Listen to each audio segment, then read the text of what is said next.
Thank you for joining us today, President Carter. It's a privilege to speak with you. Let's start with one of your most significant challenges as Chief Executive, the Iranian hostage crisis. What was that experience like for you? Thank you for having me.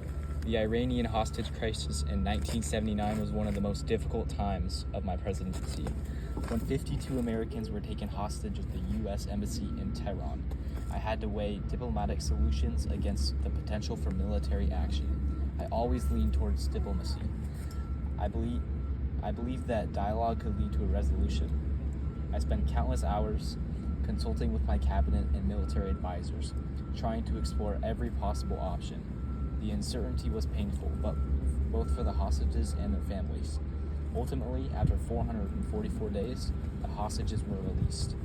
But that experience tested my leadership and taught me the importance of collaboration under pressure.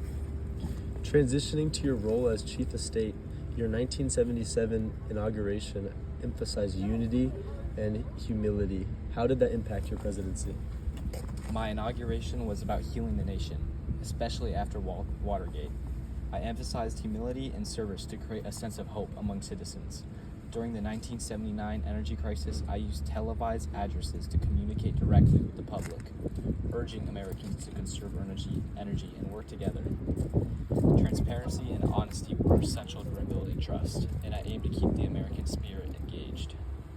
You faced significant challenges as Commander-in-Chief, particularly with the Soviet Union. How did your military background influence your approach to the foreign policy? My experience as a naval officer shaped my understanding of defense and security. When the Soviet Union invaded Afghanistan in 1979, I knew I had to respond decisively while maintaining our ethical standards. I instituted a grain embargo and emphasized human rights in our foreign policy, balancing our military needs with our moral values. As Chief Policymaker, how did you prioritize your policies during your presidency? I focused on what I believed were pressing needs for the American people, like energy conservation, healthcare reform, and education.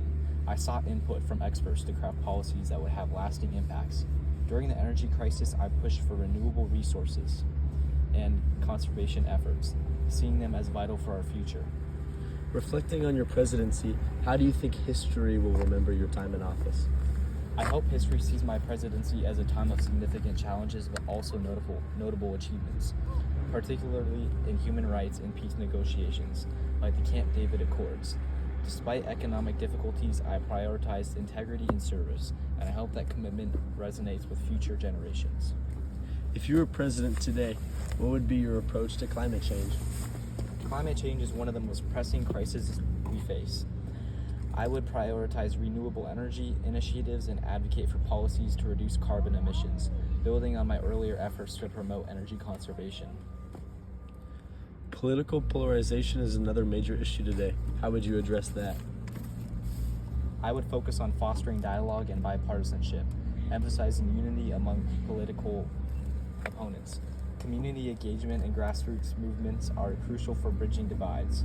My experiences have led me to be more empathetic and understand that overcoming our differences are vital.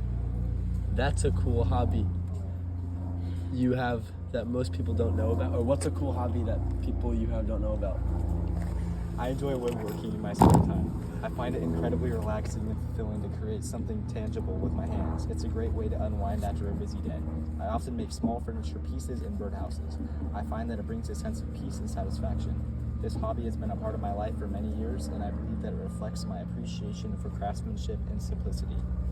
Lastly, what's a personal motto that guides you? My motto is, we must adjust to changing times and still hold to unchanging principles. This reflects my belief in staying true to core values while adapting to new challenges. Thank you for sharing your insights. President Carter, it's been a pleasure discussing your experiences. Thank you. It's been a joy to reflect on those years.